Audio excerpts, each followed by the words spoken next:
जय हिंद दोस्तों। आज हम लोग क्लास 10th का मैथ शुरू करेंगे और उसमें सबसे पहला चैप्टर है वास्तविक संख्या, मतलब रियल नंबर। उसमें सबसे पहले हम लोग वास्तविक संख्या के बारे में ही पढ़ेंगे, जैसे कि वास्तविक संख्या क्या होती है, फिर उसके प्रकार के बारे में।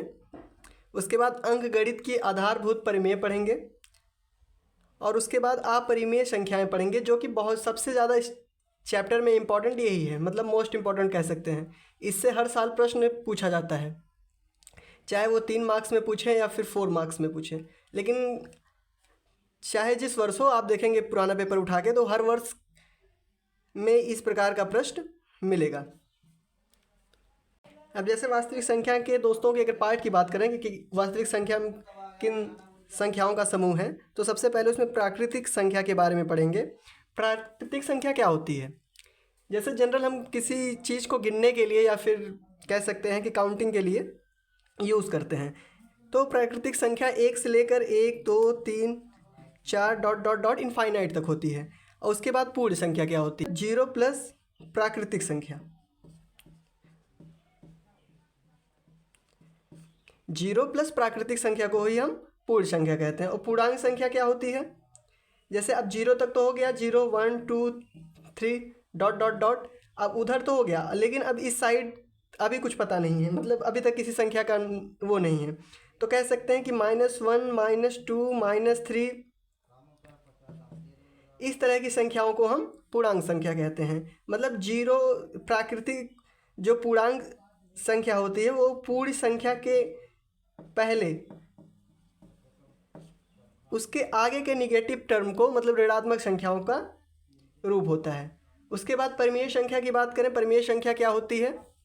परिमेय संख्या वो संख्या होती है जो p/q के फॉर्म में हो, मतलब कह सकते हैं कि इस तरह के कुछ उसमें लिखी हो जहाँ पे q कभी 0 ना हो। मतलब कह सकते हैं कि कोई संख्या है जो p/के फॉर्म में है और उसका जो q है, मतलब जो उसके नीचे का डिनोमिनेटर जो है वो कभी 0 ना हो, तो उसको हम लोग परिमेय संख्या कहते हैं।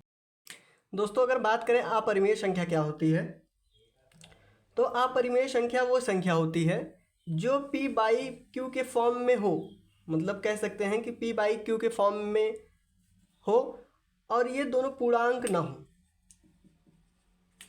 मतलब जैसे परिमेय संख्या होती है कि p/q के फॉर्म में होता है जहाँ p और q दोनों पूर्णांक होता है और उसमें p पूर्णांक ना हो और q does not equal to 0, मतलब q कभी 0 ना हो। तो कह सकते हैं, एग्जाम्पल देखते हैं। अगर हम √2 को लें, मतलब p को √2 लें और q को 1 लें, तो क्या है कि √2 यह कोई पूर्णांक नहीं है। कह सकते हैं ना कि √2 कोई पूर्णांक नहीं है, क्योंकि पूर्णांक तो आप लोग देखे होंगे। पूर्णांक संख्या क्या होती है? माइनस से लेके पॉजिटिव में, मतलब ये -3 -2 से इनफाइनाइट तक ये पूर्णांक होता है। लेकिन इसमें पूर्णांक √2 के फॉर्म में है, मतलब ये पूर्णांक संख्या नहीं है, तो इसलिए कह सकते हैं ये पूर्णांक नहीं है।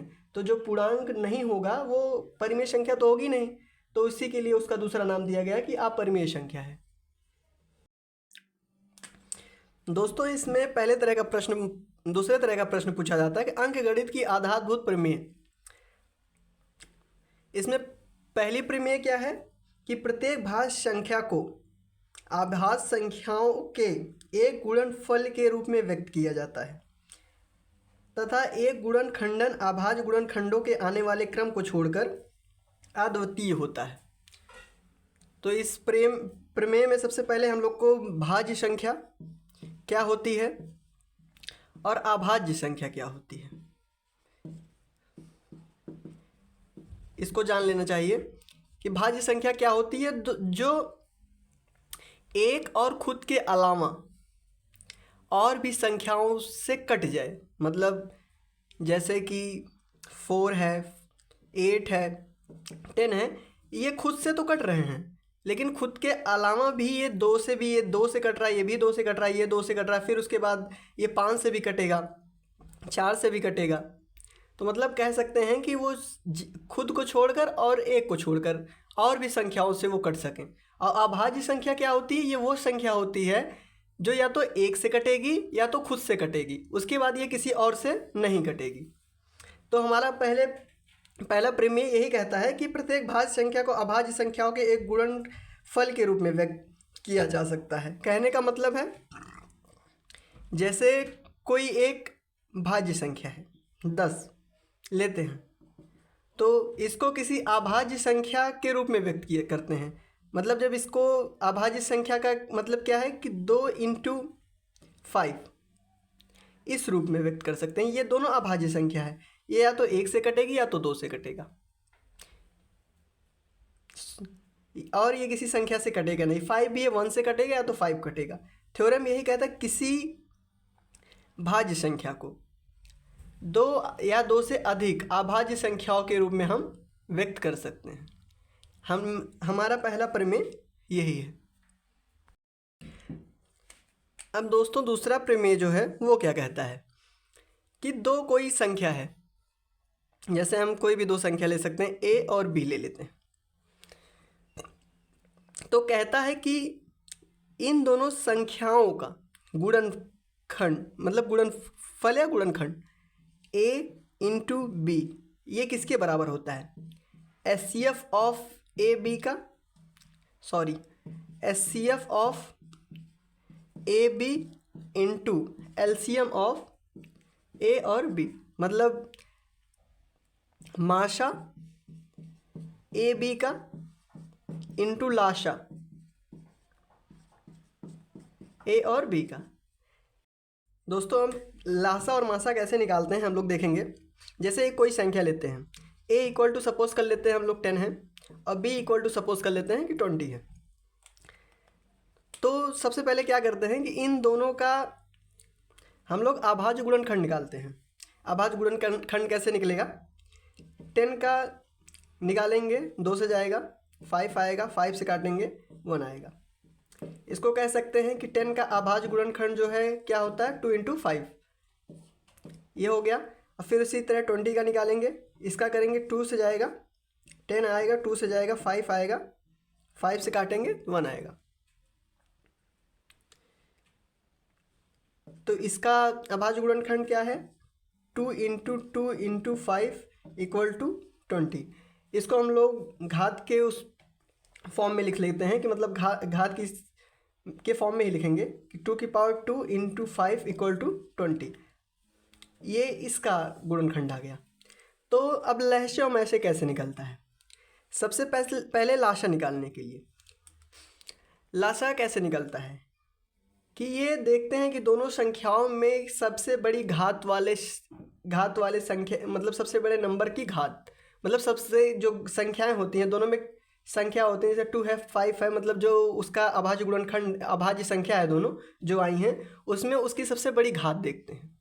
तो इसमें देखिए जैसे इसमें है 2 की पावर 1 है और इसमें 5 पावर 1 है, इसमें 2 की पावर 2 है, इसमें 5 पावर 1 है कि 2 की अब देखेंगे इसमें 2 ही संख्या आ रही, 2 और 5 मतलब 2 ही अभाज्य संख्या आ रही है 2 और 5। अब देखें 2 की सबसे बड़ी घात क्या है? 2 की सबसे बड़ी घात 2 है इंटू 5 की सबसे बड़ी घात क्या है 1 है 5 की सबसे बड़ी घात 1 है। अब इसको हम लोग सॉल्व करेंगे 2 की पावर 2 इक्वल टू 4 आ जाएगा इंटू 5 इक्वल टू 20 आ जाएगा। कि हम लोग कह सकते हैं कि इसका लहसे जो है दोनों का मतलब ए का और बी का दोनों का लाशा जो है वो 20 आ रहा है। और माशा निकालने के लिए क्या करते हैं कि माशा के निकालने के लिए सबसे पहला रूल जो है कि दोनों में वो उभयनिष्ठ होना चाहिए, मतलब दोनों के गुणनखंड में वो उभयनिष्ठ होना चाहिए। उभयनिष्ठ का मतलब दोनों में कॉमन होना चाहिए, मतलब कि दोनों में वो रहना चाहिए। जैसे 2 इसमें है तो 2 इसमें भी होना चाहिए, 5 इसमें है तो 5 इसमें ही भी होना चाहिए। उसके साथ इसमें सबसे कम घात वाली संख्या लेते हैं, मतलब जिस अभाज्य संख्या की मतलब घात सबसे कम है वो संख्या लेते हैं। जैसे इसमें है 2 की पावर 2 की पावर 1 है, इसमें 2 की पावर 2 है, मतलब इसमें क्या लेंगे सबसे छोटी घात 2 की पावर 1 इंटू दूसरा क्या है इसमें भी 5 है इसमें भी 5 है, मतलब दोनों में भी 5 है। तो 5 का सबसे छोटी घात क्या है 1। तो कह सकते हैं कि इसका जो महसे है वो दोनों का महसे आ जाएगा 10। इसी तरह लाशा और माशा निकलता है, मतलब HCF और LCM दोनों निकलता है। दोस्तों एक प्रश्न है कि संख्या 156 का अभाज्य गुणनखंड होगा। हमारे पास ऑप्शन है ए 2 × 3 की पावर 13, बी ऑप्शन है 2 की पावर 2 × 3 × 13 और सी ऑप्शन है 2 की पावर 2 × 3 × 13 और डी है 2 × 3 की पावर 2 × 13। प्रश्न कह रहा है कि 156 का अभाज्य गुणनखंड। मैं आपको बता दूं कि अगर किसी भी संख्या का अभाज्य गुणनखंड पूछ रहा है तो आप उस संख्या का LCM यानी लासा निकालेंगे। तो हम पहले जो संख्या दी जाएगी उसका लासा निकालेंगे। जैसे 156 है, उसका लासा निकालेंगे, इस 2 से काटेंगे, 2 से काटेंगे 78 बचेगा, फिर 2 से कट रहा है काटेंगे 39 आएगा, 39 2 से कटेगा नहीं इसीलिए 3 से काटते हैं, 3 से काटेंगे तो आएगा 13, 13 केवल 13 से कटता है इसलिए उसको 13 से करेंगे तो 1 आएगा। अब इसको हम इस फॉर्म में लिख सकते हैं 2 × 2 × 3 × 13 = 156, या फिर इसको 2 की पावर 2 × 3 × 13 = 156। तो इस फॉर्म में लिखेंगे तो यही इसका सही आंसर है। अब आप देखेंगे कि ऑप्शन में ये ऑप्शन नंबर सी इसका करेक्ट आंसर हो जाएगा।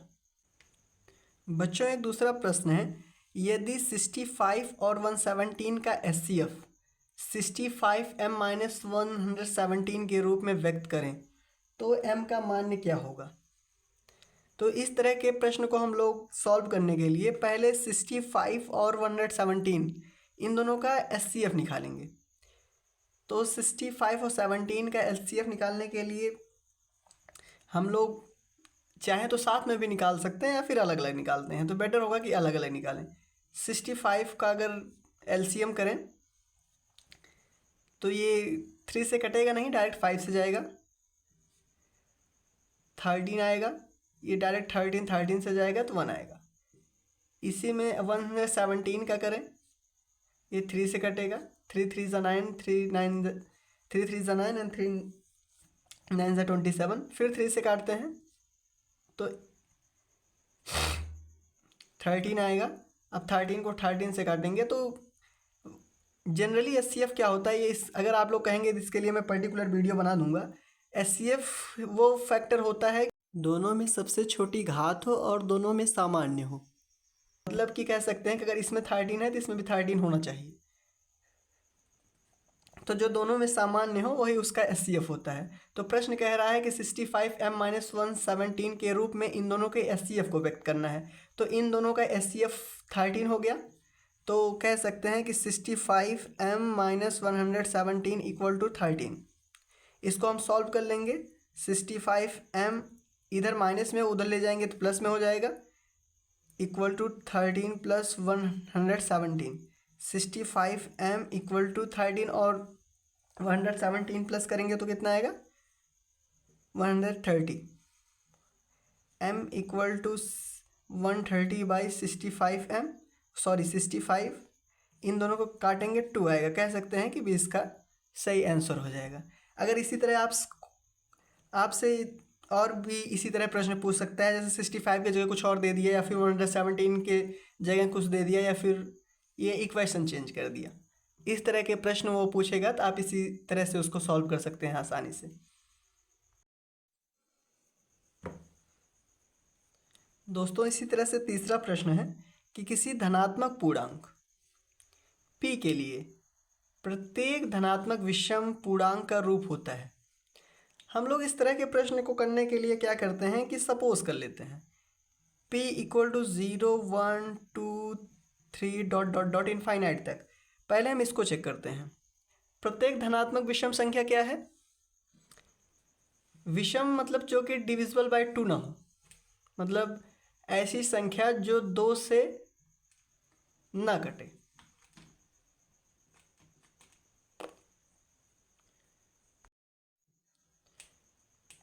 विषम संख्या क्या होती है, ऐसी संख्या जो 2 से ना कटे।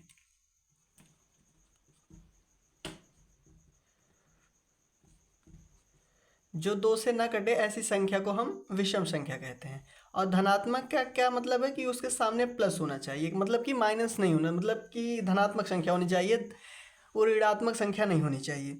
तो अगर हम p के लिए 0 चेक करें तो इसके लिए p जब 0 है तो 0 आएगा, इसके लिए 1 आ जाएगा और इसके लिए 2 आ जाएगा और इसके लिए 1 आ जाएगा।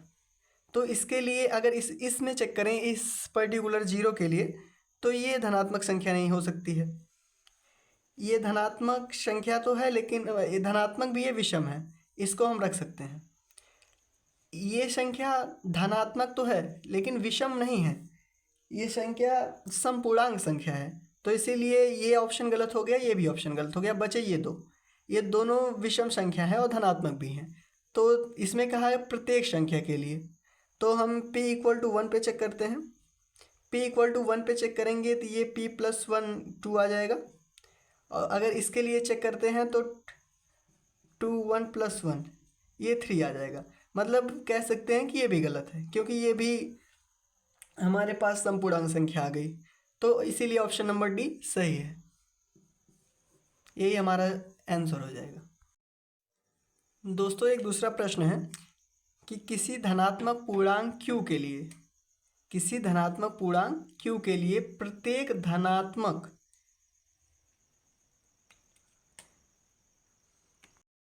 दोस्तों इसी तरह का दूसरा प्रश्न है, किसी धनात्मक पूर्णांक q के लिए प्रत्येक धनात्मक समपूर्णांक का रूप होगा। कह रहा है प्रश्न में पहली हिंट दी है कि धनात्मक मतलब कि वो प्लस में होना चाहिए, और दूसरा हिंट दिया है कि वो समपूर्णांक संख्या होनी चाहिए, मतलब 2 से वो डिविजिबल होनी चाहिए, मतलब 2 से वो कट जाए, 2 से डिविजिबल होनी चाहिए।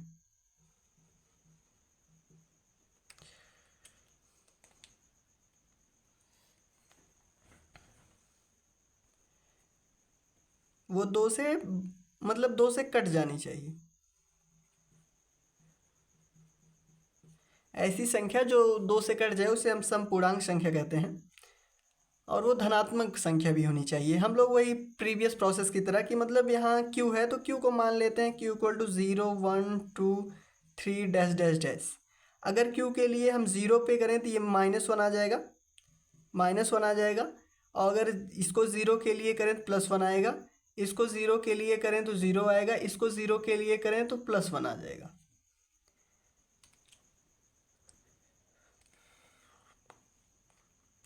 मतलब कह सकते हैं कि इन दोनों में कोई ये संख्या, ये और ये तीनों संख्याएं समपूर्णांक संख्या मतलब पूर्णांक संख्या नहीं होंगी। तो अब अगर हम 1 के लिए चेक करें तो 1 के लिए चेक करेंगे तो ये 0 आ जाएगा, ये 2 आ जाएगा, और ये भी 2 आ जाएगा, और ये आ जाएगा 5। मतलब कह सकते हैं कि किस धनात्मक समपूर्णांक संख्या ऑप्शन नंबर सी ही हमारा सही आंसर होगा, क्योंकि पहले पे ये भी 0 पे ये गलत हो गया, ये गलत हो गया, ये गलत हो गया, और क्वेश्चन में प्रत्येक धनात्मक संख्या दी गई, तो हमारा आंसर नंबर सी सही हो जाएगा। अब दोस्तों एक दूसरा प्रश्न है कि यदि p और q दो धनात्मक पूर्णांक हैं, और जो कि इस प्रकार दिया गया है कि p = ab² है और q = a³ है, जहाँ a और b अभाज्य संख्याएं हैं, और हमें बता रहा है कि एलसीएम p और q का एलसीएम क्या होगा। तो हम दोस्तों जनरली इस प्रश्न को करने के लिए कॉमन ट्रिक से भी कर सकते हैं कि मतलब p में भी देखेंगे कि ab की सबसे बड़ी संख्या क्या है, मतलब ab में सबसे बड़ी संख्या है कि b की पावर 2 और a की पावर 1 है, मतलब a की घात 1 है और b की घात 2 है, और इसमें q में देखेंगे a की घात 3 है और b की घात 1 है। तो इसमें जो बड़ी घातें हैं a और b की, दोनों की जो बड़ी घातें हैं उसको हम लोग ले लेते हैं। जैसे इसमें a की घात है 3 और इसमें a की घात 1 है, तो इन दोनों में से बड़ी घात है 3, तो मतलब कह सकते हैं कि a की पावर 3 बड़ी घात है, और b की बड़ी घात a की घात b की घात 2 है, और इसमें b की घात 1 है, तो इसमें बड़ी घातें ये हैं b की घात 2। तो p और q का जो एलसीएम है वो हमारा यही हो जाएगा a³ b², मतलब आंसर नंबर सी सही है। कोई भी प्रश्न आपसे अगर एचसीएफ एलसीएम के लिए पूछा जा रहा है और घाते दे रहा है, मतलब ऐसे अगर हम मान लें कि एक एग्जांपल और मांग सकते हैं कि p इक्वल टू हमारे पास दिया रहा है a⁴ b² और q दिया रहे b² और a⁴1, तो हम इन दोनों में भी देखेंगे कि a की घात इसमें बड़ी है किसमें बड़ी है, इसमें बड़ी है तो इसको हम ले लेंगे a⁴। अगर b की घात देखेंगे किसमें बड़ी है, जिसमें बड़ी होगी वो ले लेंगे एलसीएम के लिए। ऐसे करते हैं। अगर बात एचसीएफ की हो तो दोनों में कॉमन हो, हम लोग ऐसा देखते हैं कि अगर एचसीएफ की बात है तो a b² है और b a² है, तो हम देखेंगे इसमें a का स्क्वायर नहीं है और b का स्क्वायर इसमें नहीं है, तो मतलब इन दोनों का एचसीएफ के निकालने के लिए जो दोनों में हो कम से कम एक बार हो, तो दोनों में कम से कम एक बार ए भी है, तो हम कह सकते हैं कि अगर एचसीएफ की बात करें तो एचसीएफ इस तरह निकालते हैं और एलसीएम इस तरह निकालते हैं। दोस्तों अभी हम लोग एक प्रश्न किए थे जिसमें दिया गया था कि पी क्यू दो धनात्मक पूर्णांक संख्या थी, उसमें वैल्यू नहीं दी गई थी। और इसी तरह एक प्रश्न है कि यदि a equal to 2⁴ into 3⁵ into 5⁴ और b गिवन है, हमें b दिया गया है कि 2⁵ 3⁵ इंटू 5⁴1, तो पूछ रहा है इसमें एचसीएफ ए बी क्या होगा। तो मैंने अभी कुछ देर पहले आपको बताया है कि अगर एचसीएफ पूछ रहा है तो इसमें और उसमें इसमें जो जो सामान्य है, मतलब कह सकते हैं कि इसमें भी हो और इसमें भी हो, जैसे 2⁵ इसमें है, 2⁵ इसमें है, तो मतलब जिसकी पावर कम हो, जैसे कि 2⁵ है तो 2⁵ है, और इसमें 3⁵ है, इसमें 3⁵ है, और इसमें 5⁴ है, इसमें 5⁴1 है, तो हम लोग सबसे छोटी पावर वाली संख्या लेंगे जिसमें सबसे छोटी घात हो। जैसे इसमें 2⁵2 इसमें 2⁵3 है, तो हम इसको 2⁵2 लेंगे, क्योंकि अगर एक 3 और आ जाएगा तो वो इसमें एक 2 इसमें अधिक, इसमें कम है, इसमें अधिक है, तो कह सकते हैं कि ये दोनों का एलसीएम वो 2 नहीं होगा, एचसीएफ नहीं होगा, एलसीएम होगा लेकिन एचसीएफ नहीं होगा, इसीलिए इसमें कम घात वाली संख्या को लेते हैं। और देखेंगे 3 में इसकी 3⁵ है और इसमें 3⁵2 है, तो हम लोग कम घात वाली लेंगे 3⁵2 इंटू, इसमें देखिए 5⁴ है और इसमें 5⁴1 है। अभी मैं आपसे कह रहा हूँ कि मतलब छोटी घात वाली लेंगे, तो कि 5⁴1, तो एचसीएफ ए बी इसका हो जाएगा 2⁵2 इंटू 3⁵2 इंटू 5⁴1। मैंने इसमें आपको ऑप्शन नहीं दिया था, लेकिन हम लोग का आंसर सेम इसी प्रोसेस से निकलेगा। दोस्तों एक प्रश्न है कि दिया गया है कि लाशा 132 का और 288 का इतना है 3168, तो माशा बताना है हम लोग को 132 और 288 का क्या होगा। आपने जब आप क्लास कर रहे होंगे स्कूल में या फिर अपने कोचिंग सेंटर में, तो आपने एक फॉर्मूला देखा होगा कि माशा इक्वल टू होता है कि दोनों संख्याओं का गुणनफल, दोनों संख्याओं का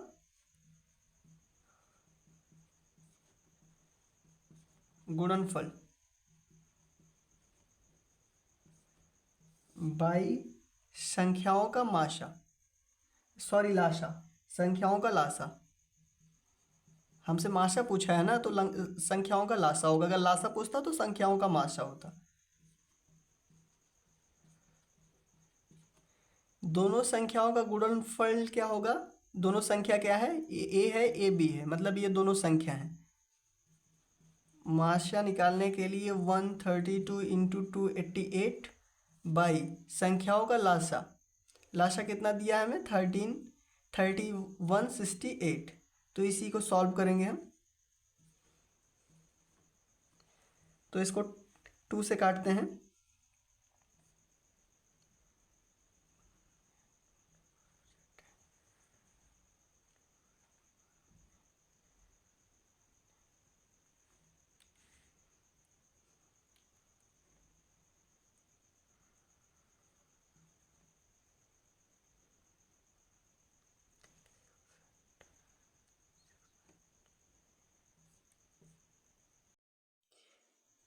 3168 को काटेंगे 2 से तो 1584 बचेगा। इसको 2 से काटेंगे तो हम लोग 792 बचेगा। फिर इसको हम लोग 2 से काटेंगे 396 बचेगा। इसको भी 2 से काटेंगे तो 72 आएगा। ये भी 2 से कटेगा, ये भी 2 से कटेगा। आप लोग सॉल्व कर लीजिएगा, क्योंकि अगर हम लोग इस तरह करेंगे तो वीडियो काफ़ी लंबा जाएगा। 72/396 इन सबको अगर काटेंगे तो हम लोग डायरेक्ट हम लोग का आंसर, मैं फ़ोन से कर ले रहा हूँ, आप लोग कर लीजिएगा। इसका डायरेक्ट आंसर आ जाएगा 12। मतलब कह सकते हैं कि डी इसका सही उत्तर होगा।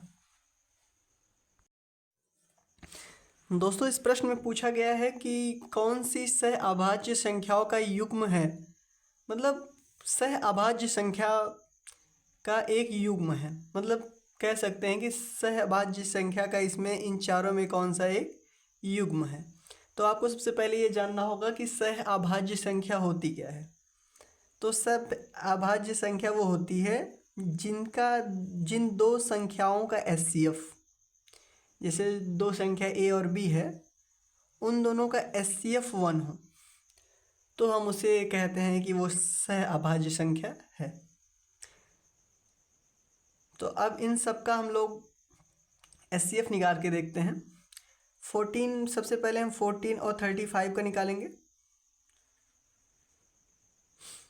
तो 14 का निकालेंगे, 2 से जाएगा 7 आएगा, 7 से जाएगा 1, और ये 35 है, ये 5 से जाएगा, फिर 7 से जाएगा। मतलब कह सकते हैं कि इसका 2 और 7 है और इसका 5 और 7 है, तो इन दोनों का HCF 7 हो जाएगा। अब 18 और 25 में देखते हैं। 18 को अगर 2 से ले जाएंगे 9 आएगा, 3 से जाएगा 3 आएगा, 3 जाएगा तो 1 आएगा, और 25 को अगर ले जाएंगे 5 से जाएगा, 5 से जाएगा। इसमें देखिए ना तो 2 इसमें है, इसमें नहीं है, 3 इसमें है, इसमें नहीं है। मतलब कह सकते हैं कि इन दोनों का जो HCF है, HCF 18 और 25 का, इन दोनों का HCF 1 आ रहा है।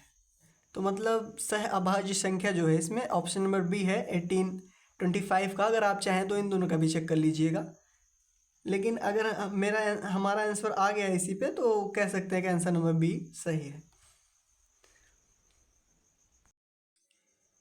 जैसे एक और प्रश्न है दोस्तों कि संख्या 144 के अभाज्य गुणनखंड में अभाज्य गुणनखंड के घातों का योग। कहने का मतलब आप जान रहे हैं, समझ सकते हैं कि अभाज्य गुणनखंड में घातों का योग पूछा है। मतलब कह सकते हैं कि कोई संख्या है जिसका हम अभाज्य गुणनखंड निकाल रहे हैं, फिर उसके ऊपर जो पावर्स होती है, मतलब घात होती है, उसके घातों का योग कितना होगा। ऑप्शन A 3 है, B 4 है, C 5 है एंड D 6 है। तो हम अभाज्य गुणनखंड पहले निकालेंगे 144 का। तो कैसे निकालेंगे वो सबको आप लोग को पता होगा कि लाशा निकालते हैं। 144 को 2 से काटेंगे 72 आएगा, फिर 2 से काटेंगे 36 आएगा, फिर 2 से काटेंगे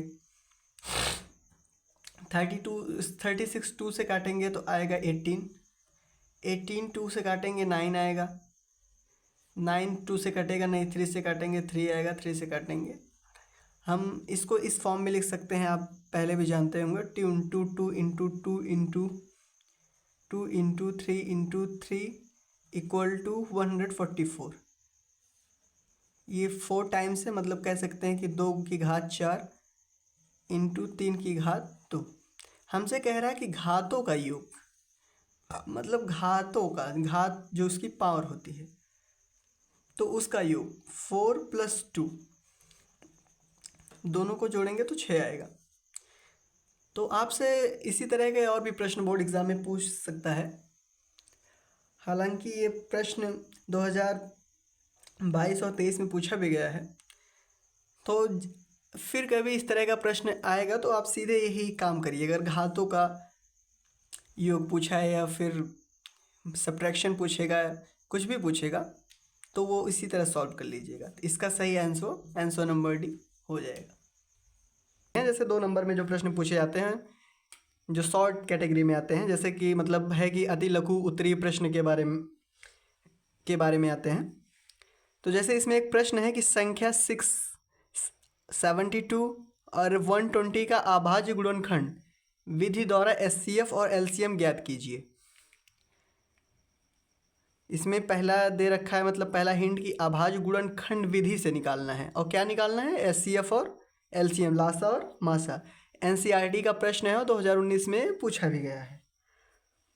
तो जब हम लोग 1 नंबर का प्रश्न कर रहे थे किसी संख्या का अभाज्य गुणनखंड निकालने के बारे में, तो उसमें एक संख्या कह रहे थे, क्या कर रहे थे, तो इसमें 3 संख्याएं दी गई हैं। तो तीनों संख्याएं का हम अलग अलग भी निकाल सकते हैं, एक साथ भी निकाल सकते हैं।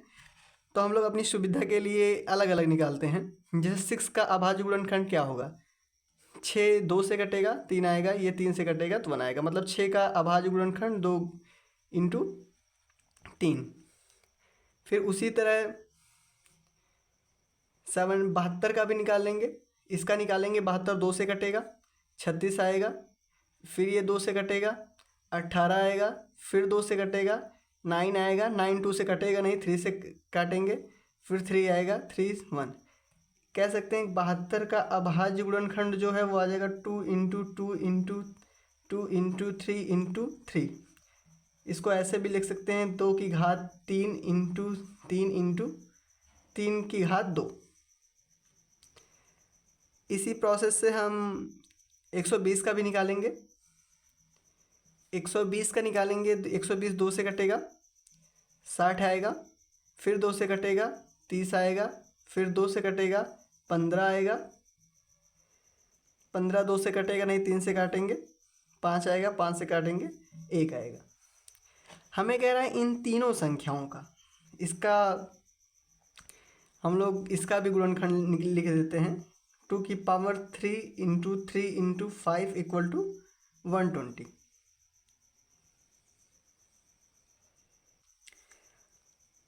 अब हम लोगों को कह रहा है एलसीएम और एचसीएफ ज्ञात कीजिए।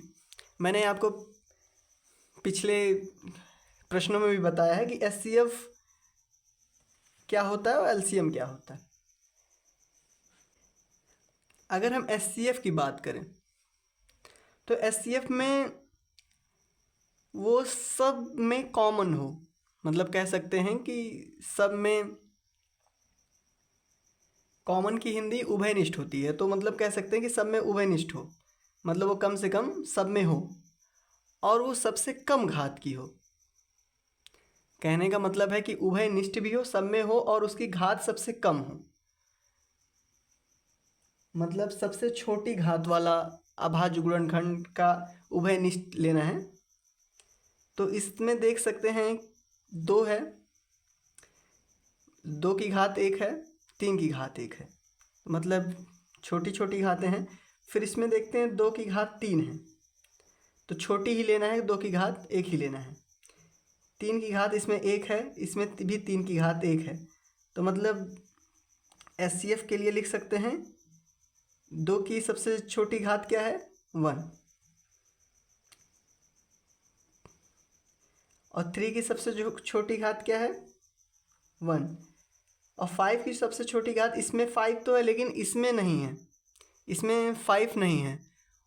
उसमें एचसीएफ के लिए कॉमन भी चाहिए, तो इसमें 5 है और इसमें नहीं है, तो इसलिए 5 को हम एचसीएफ में नहीं लेंगे।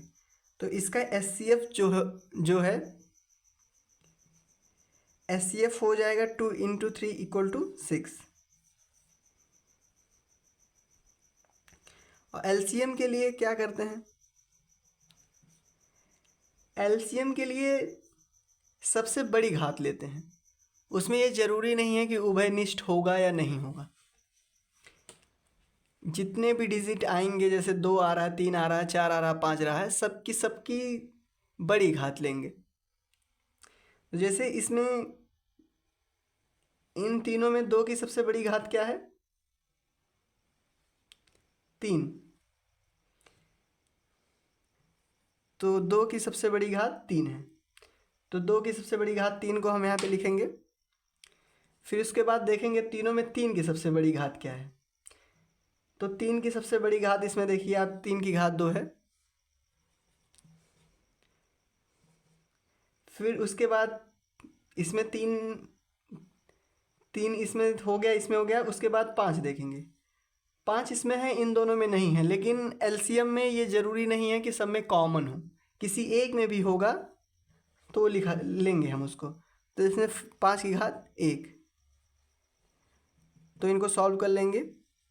2 into 2 into 2 into 3 into 3 into 5, 2 2 जा 4, 2 जा 8, 3 3 जा 9 इंटू 5, 72 इंटू 5 करेंगे तो कितना आएगा? 5 2 जा 10 का 0, 7 5 35 36। मतलब कह सकते हैं कि इसका जो एलसीएम है वो 360 आ रहा है और जो एचसीएफ है 6 आ रहा है। दोस्तों हम इसका केवल आपको समझा रहे हैं कि ये कैसे किया जाएगा। इसको बोर्ड एग्ज़ाम में कैसे लिखना है हम कोशिश करेंगे कि आप लोग को एक पीडीएफ बना के इसी वीडियो के लिंक में दे देंगे, ताकि आपको लिखा कैसे जाएगा ये आसानी है। लेकिन उससे भी ज़्यादा क्या इम्पोर्टेंट क्या है कि आप उसको समझें कि हो कैसे रहा है। आप समझेंगे तो एक बार लिखना कैसे एक बार देख लेंगे तो आप अपने आप लिख सकते हैं। दोस्तों एक प्रश्न और भी है कि संख्याओं 26 और 91 का अभाज्य गुणनखंड विधि द्वारा एलसीएम और एचसीएफ ज्ञात करें। ये एकदम पिछली प्रश्न की तरह है। इसको मैंने आपसे इसलिए लिया है दोबारा क्योंकि इस तरह के प्रश्न जनरली बोर्ड एग्जाम में बार बार पूछे जाते हैं। तो जैसे हम लोग पिछला सवाल किए थे उसी की तरह ये दूसरा भी सवाल करेंगे कि गुणनखंड सबसे पहले निकालेंगे दोनों का। पहले हम लोग 26 का निकालते हैं। तो 26 का निकालने के लिए क्या करेंगे, 26 को 2 से काटेंगे, 13 आएगा। 13 2 से कटेगा नहीं, इसीलिए डायरेक्ट उसको 13 से काटेंगे तो 1 आएगा। मतलब 26 का कह सकते हैं कि अभाज्य गुणनखंड आ रहा है 2 इंटू 13। इसी तरह हम लोग 91 का भी निकालेंगे।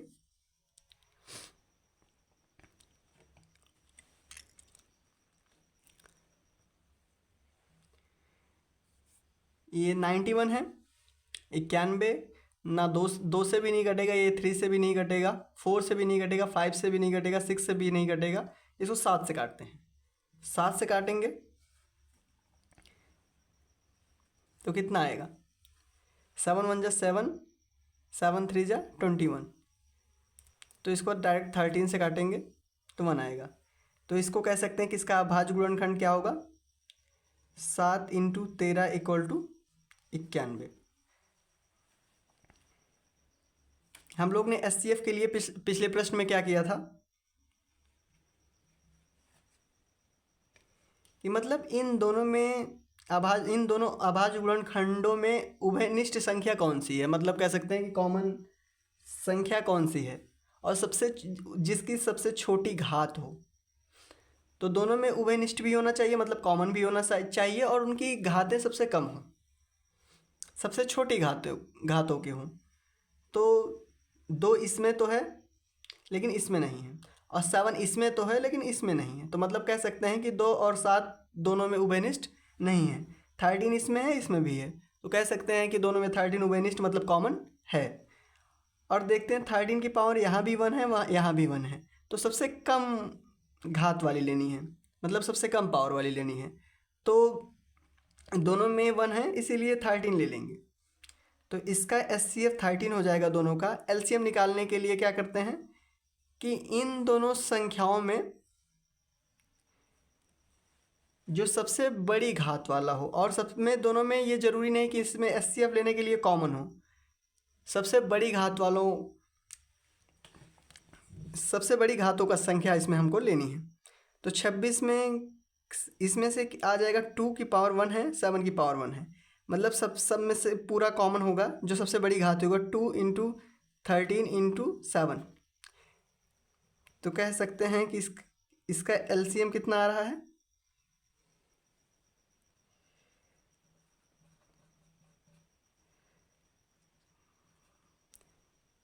सत्संग 42 का 2 7 दूनी 14, 82। इसका जो एलसीएम है वो हमारे पास 182 आ रहा है। तो इसी तरह भी और भी प्रश्न होंगे जो आपके बोर्ड एग्जाम में पूछे जाएंगे कि केवल उसमें संख्या बदलेगा, तो आप इसी विधि से उसको कर लेंगे। इस चैप्टर का सबसे इम्पोर्टेंट प्रश्न इसी को मान सकते हैं। इसकी जगह √2 की जगह √3 4, मतलब √2 √3 √5 या फिर कुछ प्लस के फॉर्म में भी हो सकता है। ये है हर वर्ष किसी एक ना एक टाइप का प्रश्न पूछता है कि हमें सिद्ध करना है कि प्रूफ करना है कि √2 एक अपरिमेय संख्या है। इसी फॉर्म में कुछ भी हो सकता है कि √3 एक अपरिमेय संख्या है, कुछ भी। सब जितने भी प्रश्न इस तरह के पूछे जाएंगे सबका करने का एक ही तरीका है, बस क्या होगा उसकी जगह ये डिजिट मतलब ये नंबर बदलेगा। √2 रहेगा, √3 रहेगा, समथिंग रहेगा, जो भी रहेगा वो बदलता रहेगा। इसको सॉल्व करने के लिए हम लोग सबसे पहले क्या करते हैं कि हम लोग मान लेंगे कि √2 एक परिमेय संख्या है। मतलब हम लोग पहले इसको सपोज कर लेंगे कि √2 एक परिमेय संख्या है। तो लिखा कैसे जाएगा, साथ साथ इस प्रश्न को हम अभी बता देते हैं क्योंकि एक इम्पॉर्टेंट प्रश्न है। इसको आप लोग ज़रूर ध्यान में रखिएगा कि पहले मान लीजिए,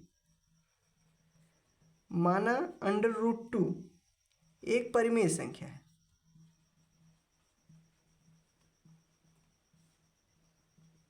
एक परिमेय संख्या है।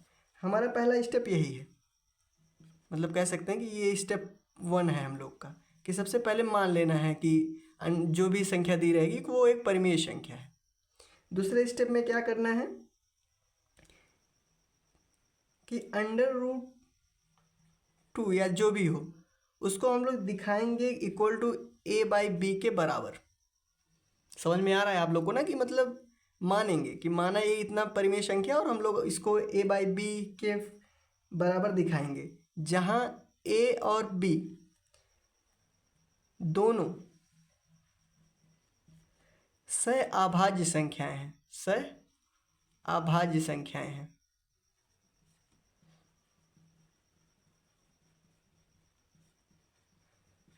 जहाँ b कभी 0 नहीं हो सकता, b कभी 0 नहीं हो सकता। तो उसके बाद क्या करेंगे, ये स्टेप 1 हो गया। अब स्टेप 2 क्या है हम लोग का, स्टेप 2 क्या है कि जो √2 इक्वल टू a/b के फॉर्म में हम लोग ने माना है, उन दोनों का वर्ग करेंगे। वर्ग का मतलब स्क्वायर करेंगे, तो इसका वर्ग करेंगे और जो a/b का भी वर्ग करेंगे। इसका वर्ग क्या होगा 2 और इसका वर्ग क्या होगा a²/b²। या फिर हम इसको ऐसे भी लिख सकते हैं कि a² इक्वल टू 2b²। इसका गुणा कर दिए हम लोग जनरली, बस इसको इक्वेशन 1 मान लेते हैं। ये स्टेप 2 हो गया हम लोग का। स्टेप 3 क्या है,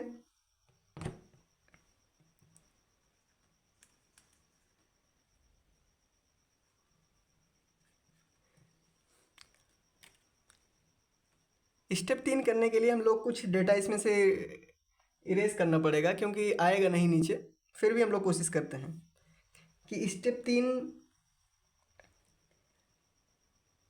हम इसको ऐसे भी कह सकते हैं कि जो 2 है ए को विभाजित करता है। मतलब इसको इस फॉर्म में भी लिख सकते हैं कि b² इक्वल टू a²/2। मतलब कह सकते हैं कि a को जो है वो 2 विभाजित करता है। तो इसको यहाँ लिखेंगे दोबारा कि 2 को मतलब 2a² को विभाजित करता है।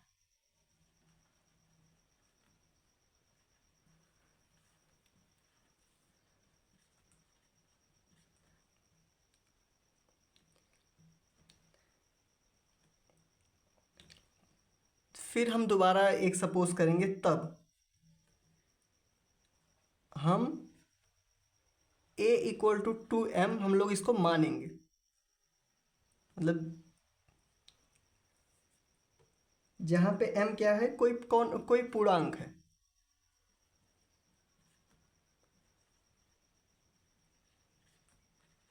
जहाँ m क्या है, कोई पूर्णांक है।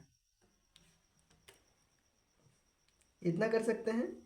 अब इसको हम लोग इक्वेशन 1 से, मतलब समीकरण 1 से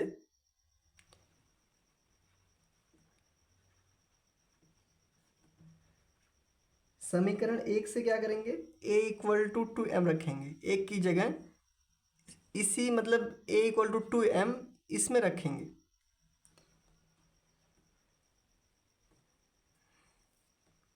अब इसमें कुछ लिखने को है नहीं, इसीलिए हमें इसे इरेज करना पड़ेगा। इसीलिए आप वीडियो प्यूज करके मतलब रोक के इसको आप लिख लीजिए।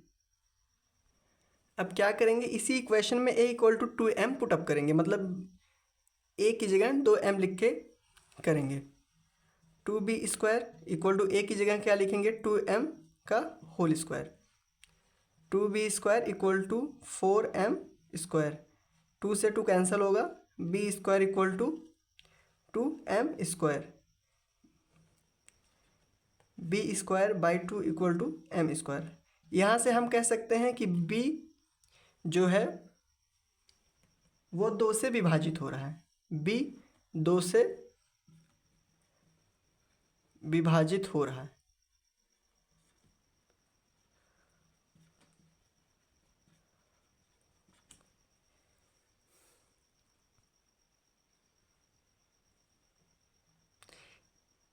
इक्वेशन फर्स्ट से और सेकंड से हम दोनों से को मिला के ये कह सकते हैं कि a और b जो दोनों है वो दोनों 2 से डिविजिबल है, मतलब 2 से कट रहा है। 2 का कटने का मतलब है कि दो का वो a और b दोनों 2 का गुणनखंड है। और गुणनखंड जो होता है वो अपरिमेय संख्या, मतलब सॉरी परिमेय संख्या नहीं होती है। तो हमने जो सपोज किया था स्टार्टिंग में ही कि अंडर रूट 2 को एक अपरिमेय संख्या है, मतलब अंडर रूट 2 एक परिमेय संख्या है, वो हम लोग का गलत साबित हो जाता है। इसीलिए कह सकते हैं कि अंडर रूट 2 ये सिद्ध हो जाएगा हमारा कि अंडर रूट 2 एक परिमेय संख्या है।